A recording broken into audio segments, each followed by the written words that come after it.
So before we can start bleeding brakes, I need to adjust these rear drums, the shoes, adjust the rear shoes.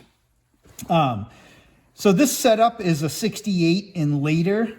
If you have an earlier car, your holes for adjustment are going to be on the drum side. You'll have a hole in the drum to do the exact same thing. But in this case, this is a 68 and later, so it has the holes in the back, and you can get to the stars this way. So all I'm going to do, if I can get these adjusted.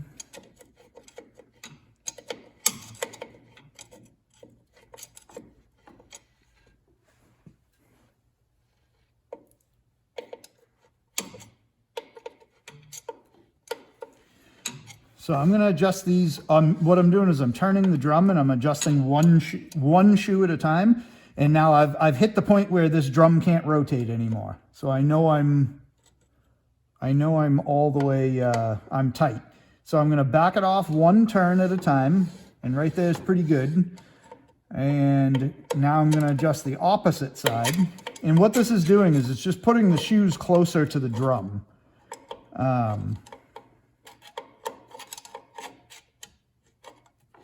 And same thing here. I'm going to get these to a point where this is tight, but not too tight. Right now it's probably a little too tight for me.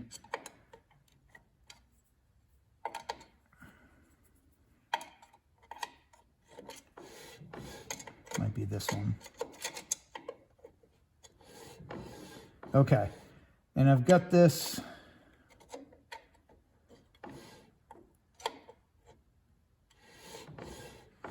All right, I've got that to a point where it's acceptable right now. If I find it's dragging later, then I can put it back on. But everything's going to seat in the first, 50, 100 miles on this car, probably 50. I'm going to go back in and I'm going to double check all these. I'm going to adjust them out again and make sure that everything's right. On these 68 setups, there's a hole on either side that has a plug in it as well. And in that hole, that's an inspection hole. You can actually see the brake shoe in there. I don't know if you can see it, but you can see the brake shoe in there. And the point of that was to be able to look in there and see how much shoe material was left, which the earlier cars, I don't think they have that in any of the earlier cars. I think that was, it was more of a pull a drum off and look at it thing. So, but that's it. That's all there is to adjusting the shoes. And once we've got some drag on there, then we can go back and bleed the brakes on this chassis. So I'll show you that next. Okay, so I'm going to start bleeding this. The first thing I always like to do, because this master cylinder is empty, everything in the whole system is empty, I like to fill up the master cylinder and let it sit for 15, 20 minutes, something along the lines of that, just to kind of let the fluid flow down into the chambers of the master cylinder before I start moving the pedal around too much. And I had this full all the way, and I don't know if you can see it, but there is air in it now, so a little bit has kind of bubbled out. And there's a lot of people will tell you should bench bleed master cylinders, things like that. I treat master cylinders as if they all have a remote reservoir, regardless of whether it has a reservoir directly attached to it or not. If you read instructions for bench bleeding master cylinders on any car, it will tell you to put this into a vise. Because it has a reservoir on it, you should be bleeding each port, get fluid all through the master cylinder, and that's where you start so that you can actually get all the air out of it. With a remote reservoir, they typically tell you to mount it and then bleed everything before you put lines into it just to get fluid flowing through it. I personally have never had a whole lot of luck that way, and you end up with brake fluid everywhere. And even if you put a plug in the end of it, it doesn't matter. You're getting the air back into it. I understand it's just supposed to be to get fluid into the system. But the way I like to do it, and you should follow your service manual, do whatever you're supposed to do the correct way. The way I like to do it is, for one, I've got a trash bag in here just in case this master leaks, because every connection on here is brand new. The bottle, everything. So just in case I've got something not sealed up well, I want something to stop the brake fluid from getting on the paint. I'm using a synthetic like .4 brake fluid. So typically it won't destroy the paint quickly. .3 will a little faster eat through your paint. And if you clean it up right away, it's going to be fine. But I'm just a little overcautious, I guess, on stuff like this. So anyway, the way I'm going to start bleeding this is I've got another thing that they tell you is you should bleed your brakes from the furthest one away and work your way forward towards the closest one. But to bench bleed, where I'm not bench bleeding this, I always like to start at the closest, and I've just got a bottle here that hooks on. I like to start at the closest one to the brake master cylinder just to get things started and get it flowing for each circuit is what I like to do. So that's what I'm going to do here. Let me see if I can get this bottle out of the way here. So I'm just going to crack this bleeder and I'm going to let it sit open. Probably nothing's going to come out right away. And then I'm going to take the brake pedal and I'm just going to real easy, I'm going to push it. And assuming I don't have any leaks anywhere, I should start getting fluid out of this. If I've got the bleeder open right. I should start getting fluid out of that bleeder. Get behind it.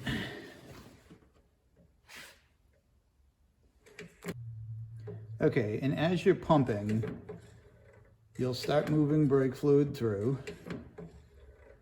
You'll have nothing for a little bit, but all I'm trying to do is just get stuff started going through the master cylinder right now.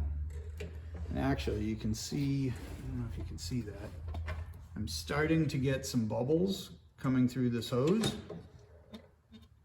So that's good. That means the master cylinder is filling up inside and it's starting to pump down through this hose. So what I'm actually going to do is I'm going to hold that, I'm going to hold the brake pedal down to the point where I've got fluid at the end of it. And then I'm going to tighten this bleeder down.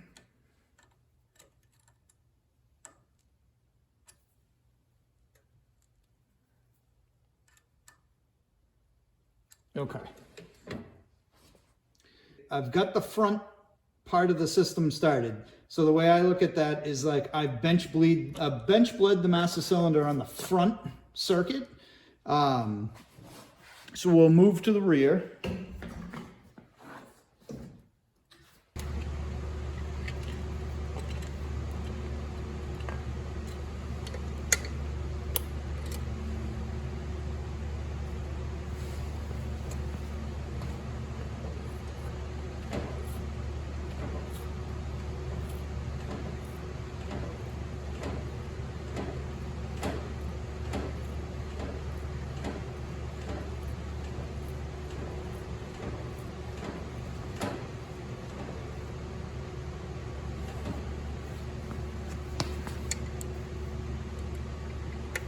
Okay, so this one actually bled really well.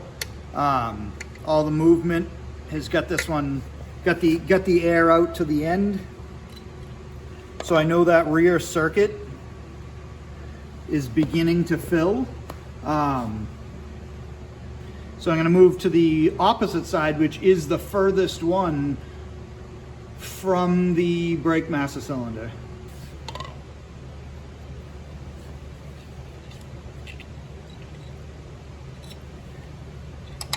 So now we've got fluid moving through the whole system. So at this point, as soon as I can get the air out of this one, I'm gonna bleed this wheel as much as I possibly can. And at this point, it's not just, you know, getting the air out of the master cylinder, it's actually bleeding this wheel cylinder completely out. And then we'll start working from the furthest away to the closest.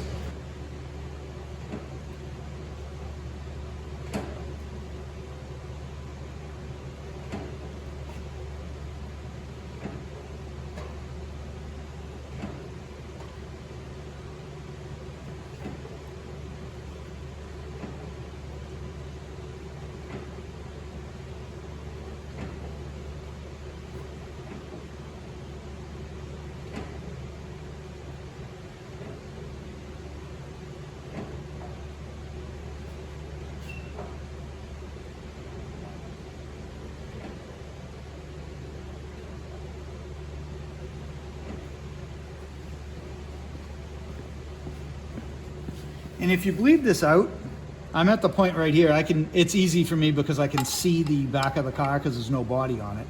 Usually I have someone else pump the brakes or I use a power bleeder.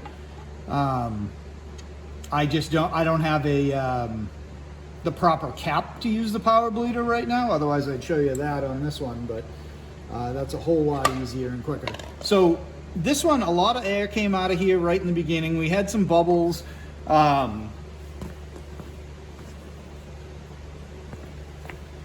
Just wipe my brake fluid drip. We had some bubbles come out. So I closed this one off. So now what I'm actually going to do is, now that I've got all the air out of this side, I'm going to go back to the driver's side rear right here, and I'm gonna run this one through one more time just to make sure. And this is going to take, I'm going to have to go around this chassis. I'm going to have to go through these brakes multiple times to really get this bled out. And until I can actually drive it, I won't know that I've got everything out of it. I just know that I've got a good amount out of it. So let me pump this one a couple times, see if I can see clean fluid.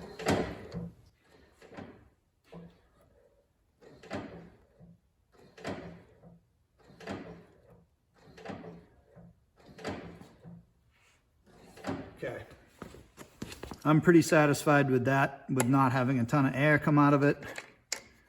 So I'm going to close this one up.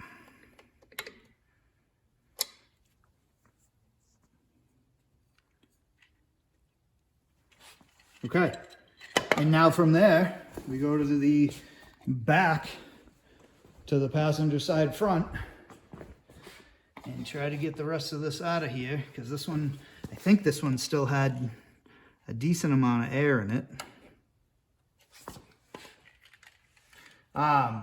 You also want to make sure you're checking your reservoir, because if you let air get into the reservoir, you basically have to start all over. And I'm getting kind of close, so I'll just pay attention to it. And you can see, hopefully you can see all those air bubbles moving through there. It's a little easier for me to see too, being up front here. But you see right there that there's a couple more air bubbles coming out, but it's a pretty steady stream of brake fluid.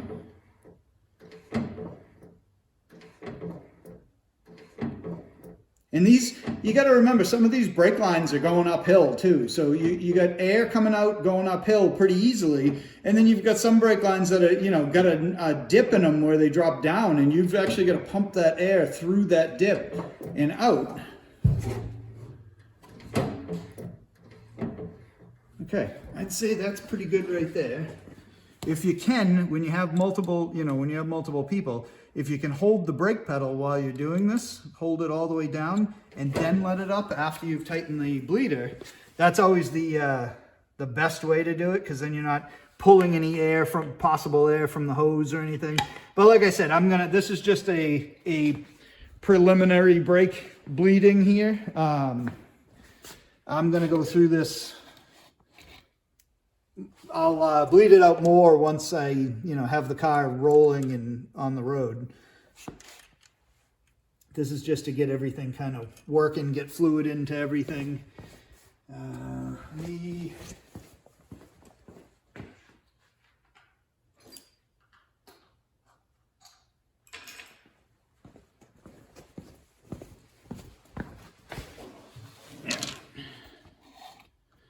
Get some more fluid into this reservoir, because I don't know if you can see it, but the rear chamber is getting pretty low and the front's about halfway, so we'll just fill it back up.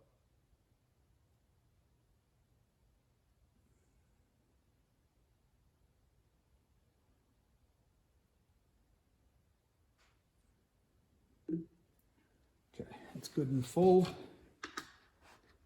This thing out of here. Put the cap back on. You shouldn't bleed brakes with the cap off. I've had it happen before where you're pumping and all of a sudden you get a squirt out of there and it just gets all over everything. So, all right. And now if you can see it, I'm going to try to get the air out of here. And you can see there's still, hopefully you can see there's still some air moving through that.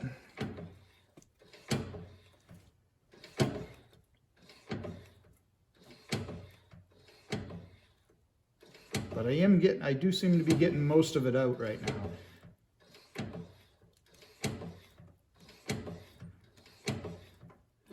Okay, I'm gonna stop there.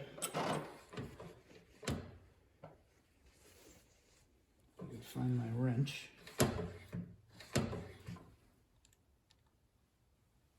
And we'll close this bleeder back up. And sometimes this one's going fairly easy, but sometimes bleeding brakes can be tough. Sometimes you end up with, I've had cars I've had to like jack up on one end and stuff and trying to get the air to flow a direction. But that's pretty much all I've bled out of this for fluid. And you can actually see it is a little bit dirty. I don't know if maybe there was some dirty stuff in here to begin with, but I'm assuming that's just, you know, shipping oils and everything else that ends up in all these parts when you get them. So far I don't have any leaks, so that's good. If you do, you can tighten it up, replace a section of line, whatever it takes to do it. But so far so good. And a quick dirty way to check if things are working is, so I can rotate this rotor, and if I put the brake on, where is it catching? So right here, I'm pretty far, I gotta still adjust the pedal too, but I'm pretty far down on the pedal to get to that point. But I mean, it's pretty firm. There's not a whole lot I can do to move that. And what I'll do is I'll go around and check all of them, put something holding this pedal, or better if you have another person to hold the pedal, and you can kind of feel it. You can feel, I've got a little pressing on this pedal right here. Where are you? Pressing on this pedal right here. That's where I'm firm. And this adjustment down in here can help with that. It'll, you know, I might have too much free play in this pedal right now. It kind of seems like it's probably all right.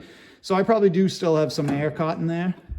And you can usually tell, because if you get to a point right here and then you just keep pulling, and I can pull past it, that's usually air.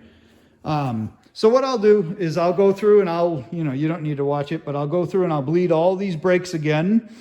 And I'll probably do this at least 2 more times. And then once I get wheels and tires on this and the thing can go down the road, it's probably going to need to be done again, because it's hard to tell whether they've, you know, bled out properly until you've got, until you're actually stopping the car. So, all right, well, that's just a little quick how I bleed brakes. You know, do what works best for you, but that's just the way I do it on a Volkswagen chassis anyway. Thanks for watching. I appreciate, you know, all the positive comments, the people that are liking and subscribing. I really appreciate that. Keeps the channel growing, keeps, you know, me motivated to keep making more videos. So, all right, thank you very much.